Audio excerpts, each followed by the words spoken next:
we want to go ahead and move on here and talk about another album review. I know last week I did Sanctuary by Evanescence, which came out this last month. Again, you can go back and listen to episode one if you want to hear my thoughts on that. But another band I mentioned I'm a huge fan of, The Pretty Reckless, and they just had a new album that came out a little over a week ago. I believe it was June 26th was when it came out. Dear God, and just talking about the cover a little bit before I get into my thoughts. We see the cross pointing down, kind of like in Going to Hell. She has even stated this that the symbol is used kind of as a means of confession in this album in general. I think listening to it and getting my general vibe, it was very sad and kind of dark to me. A lot of it was about Taylor and the struggles she's had and kind of the growth she's had coming out of some of those struggles, whether it's substance abuse or other things with her life. I know she's also dealt with a lot. Personally, from deaths in her life, like Chris Cornell of Soundgarden. I believe that his death actually happened either during or right after they finished touring together. But she struggled, as I mentioned, with the substance abuse things from alcohol, smoking, etc. And I believe that she's sober now, which is great to see. But the one thing I'll say about this album is while she's always had that rasp and grit in her voice, it comes out much more powerful in this. At the same time, you don't have some of the higher belts you do with some of their other stuff they've put out in the past. But I also don't necessarily hate that, especially with just the overall vibe of kind of the album. I will say I think I like Going to Hell a little bit more than this, but this is still a great piece of work, has great pace to it. Probably my second favorite album of theirs. I was definitely more into the first half of this album than the second half, but I'd still give this an 8 out of 10. It was a really good album. I really love listening to it. I've probably listened to it all the way through 3 times now, maybe even 4. So with that being, let's go ahead and get into it. Let's talk about some of these songs here. We'll go one by one and break this thing down. Starting off, we have Life Evermore Part 2. So, firstly, this is when I just was looking at the track list. It's very interesting starting with a Part 2 on an album where it ends with Part 1 and then you have a Part 3 right in the middle. So, I was kind of already thinking, okay, it's interesting. It's out of order. I wonder where we're going with this thing. We have acoustic guitars in the beginning, and all of these Life Evermore parts, by the way, are all about 45 seconds long. Nothing big, just pretty, almost more of like a spoken word kind of in a way from Taylor.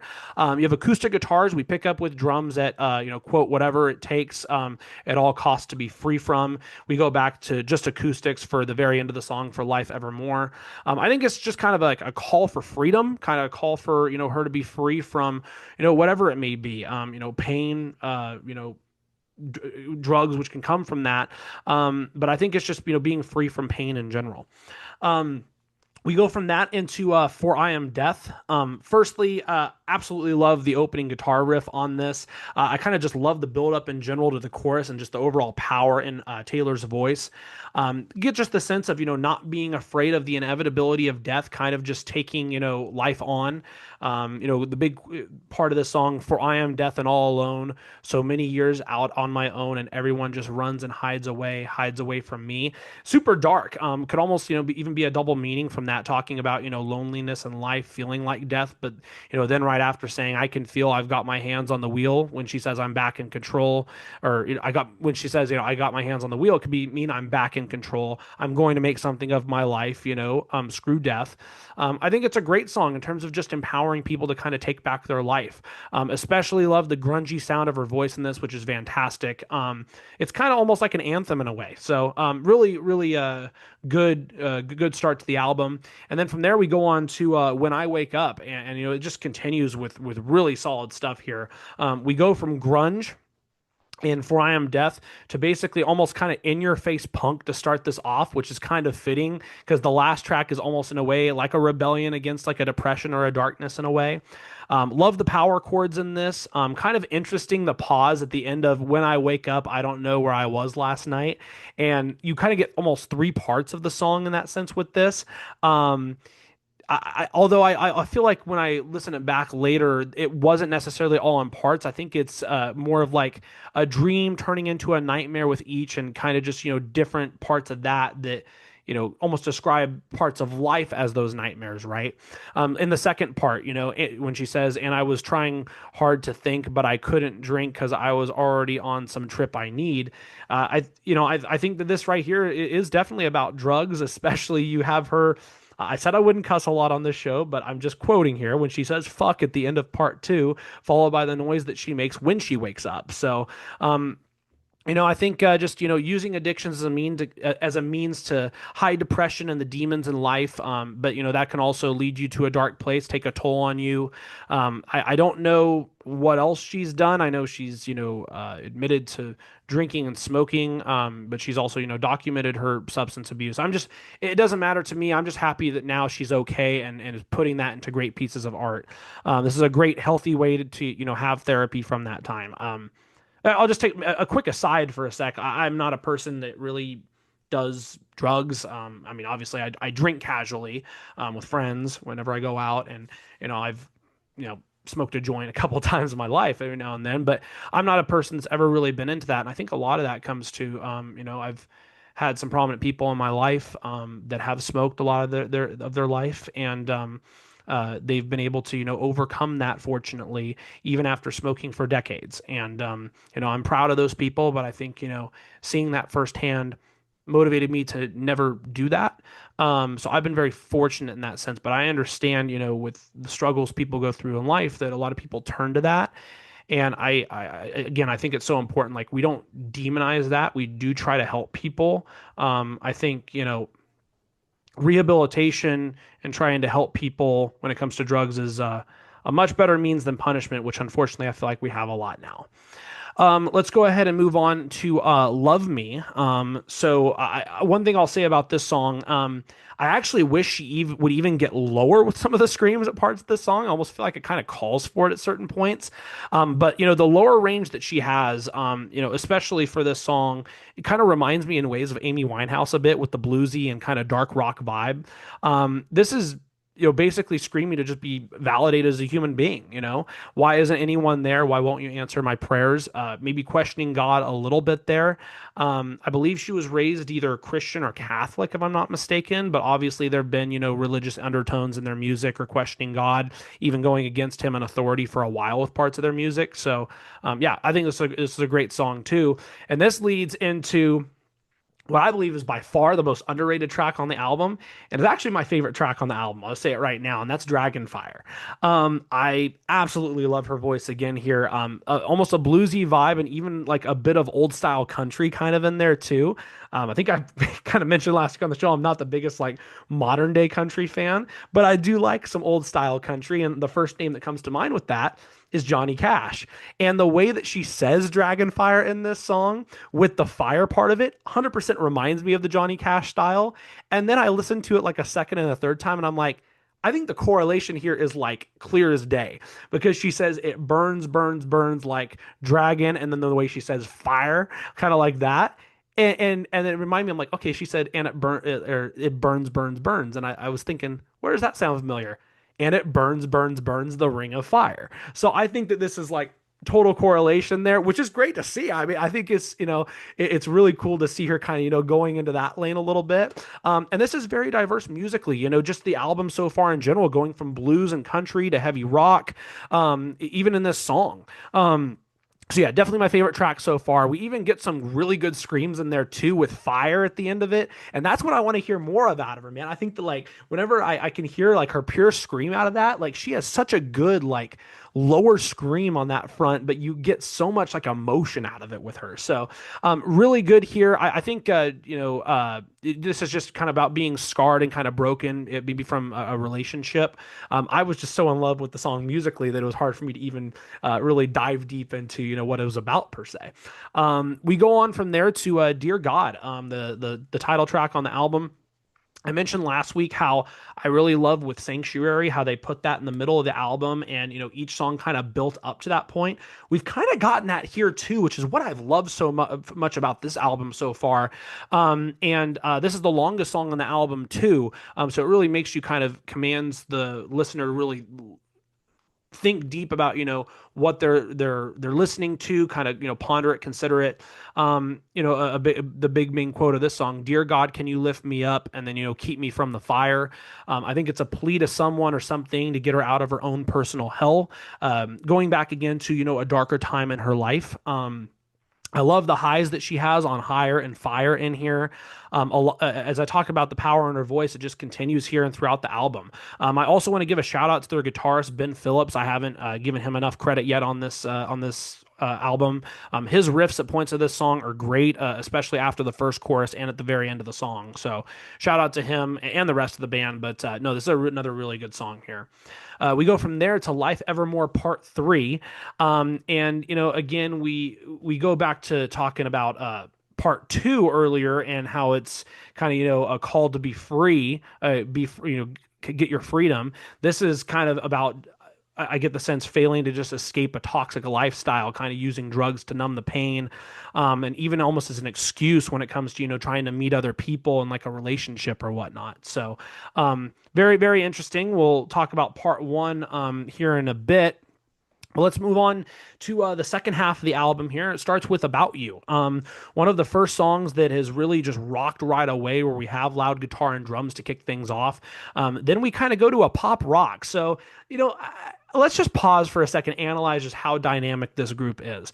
We've had grunge, we've had blues, we've had country, we've had pop, we've had rock so far in 7 songs on this album, and it all makes sense and works together in what they're trying to do. I think it's incredible. This feels like she is, kind of speaking to her former self when she says, lost, always been a matter of trust, but I can't believe a single word you say. And then the constant part of what does it say about you? I also love towards the end of the song, the bleep after she says, fuck and fuck you, I'm doing it myself, but she says fuck and then it like bleeps out the you. That's pretty funny. This is also a moment of growth though, I think as well, in saying like, hey, I'm finally going to fix my life. I'm going to fix this shit, So I think it's really good song here too. We go on to Spell on You.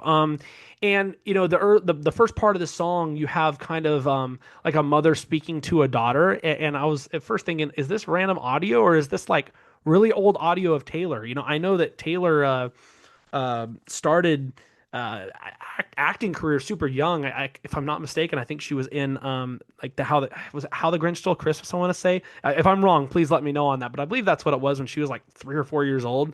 Going back to this, I think it is the latter. I think it is old audio of her and maybe her mom when she says, what does the bad witch say? And then it goes right into the music. So, this is something. This song is something we're going to explore again soon with another group that happens to start with the Pretty. Probably next week on the show. But I kind of draw the comparison of the doll in the song when it talks about the buttons for eyes being stuffed with lies to Coraline, kind of in the sense of just being controlled or control. So she's talking in the sense of someone else controlling her. Or her controlling them, but I kind of get the sense it's someone else controlling her here. Regardless, it's obviously unhealthy. We've explored that earlier, that there's talk of toxic love, so it could be a callback to maybe a former toxic relationship. There's the part of the song where it says make you pay for the things you do, so I do imagine it's someone that's controlled her a bit. The riff of the guitars throughout the song is definitely a bit theatrical. You kind of get the sense of just the overall pace of it with that, and then the ending with the on You is very bluesy as the rest of the song is. So you definitely get kind of a lot of blues throughout this album, which is very interesting. We go on to Roller Coaster of Life. In a big part of this song, if you don't know how to go slow, you can fall to earth and lose it all. Essentially, if you get caught up in, drugs, alcohol, toxicity, too much, it can kill you. I'm also a huge fan of just the melodies and the chorus in this song. The quote that I mentioned earlier could be interpreted as sad or triumphant. And that's kind of the great thing, is that this song feels like, it explores both of those emotions kind of in one. From there, we go on to Eye of the Storm. Maybe not necessarily political, I'll say, but definitely you have some social commentary in here in regards to inequality and just not understanding why some people, can live through life seemingly so easily, but others struggle so much. Essentially, this is almost like a cry of why am I still here with what I've suffered, trying to figure out one's destiny in a bit. And I think that, all of us in life, at some point ponder that and think about that, right? Um, you have a mix of electric and acoustic guitars in this. It sounds it sounds like, and we keep more of also a bluesy vibe with this song too. But the power of the lyrics also kind of make this feel like an anthem. I know I mentioned anthem earlier, I believe, when we go back to For I Am Death, the second song on the album. As we get closer to the end, you almost kind of get that sense here as well towards the end with Eye of the Storm.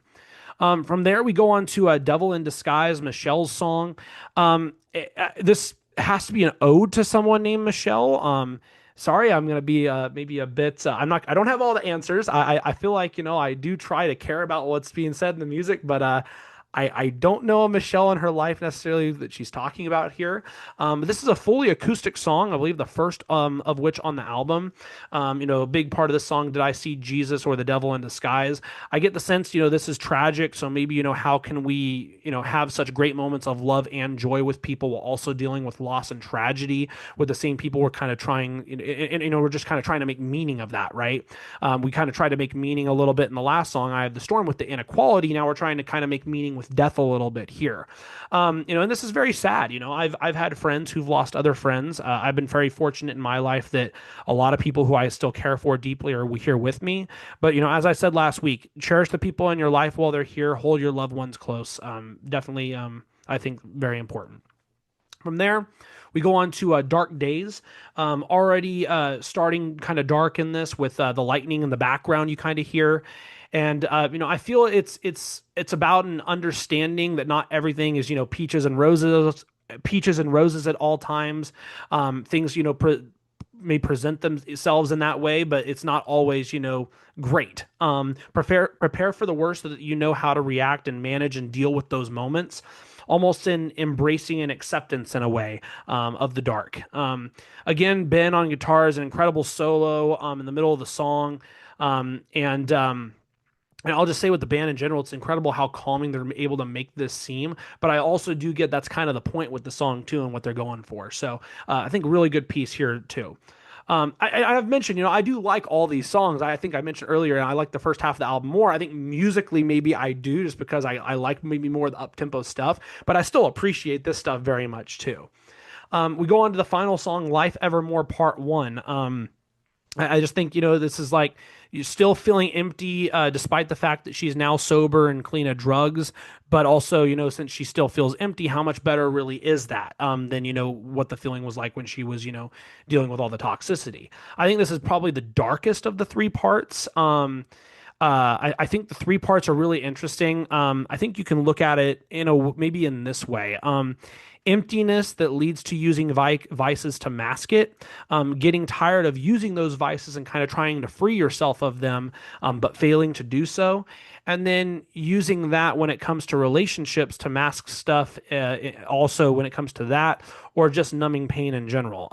Finally breaking free only to find out, you have to overcome another obstacle of emptiness. And it's kind of like a reciprocal cycle that, kind of just keeps going. Right. And I'm sure, there are a lot of people that feel this way. The most successful ones are those who are able to kind of apply themselves after getting out of the loop. And the great thing about music is it's a perfect way to apply that in a healthy way and get across, what you're trying to, describe what you've been through to people. So it's a great album. I mean, I do love it. Like I said, 8 out of 10. I don't give it as high as Sanctuary. Sanctuary is still one of my favorite albums of the year, but like I said, this is probably my second favorite Pretty Reckless album, and I just appreciate the overall vibe, what they're trying to get across here, and there are a couple songs that are just so creative musically and beautiful to hear. So great stuff, and hopefully I get to see them if I end up going to the AC/DC concert next month. So that's a goal. Hey everyone, I'm Aaron Jackson, the host of Valkyrie Sessions. If you enjoyed this review, I'd love to invite you to check out the full podcast.